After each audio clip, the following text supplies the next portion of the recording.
আমার খুব দেখতে ইচ্ছা করে যে পাইছে আপনারে। আমার খুব দেখতে মনে লয়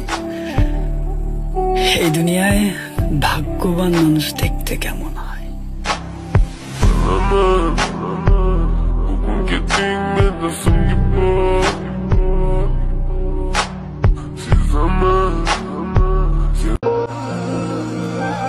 আমি অনেকের জীবনে সাইড ক্যারেক্টার, অপশন হিসেবে রাখে আমারে।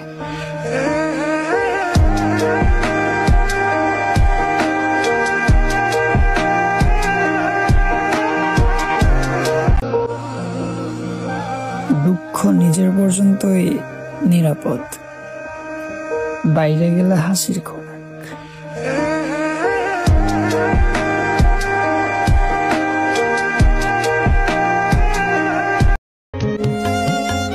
আপনি সেই ঘর ভাঙছেন যে ঘরে আপনি থাকতেন। শোনো, মন খারাপ কইরো না ভাই, শখের মানুষটা একদিন অন্য কারো শখ মিটাতে ব্যস্ত থাকবে।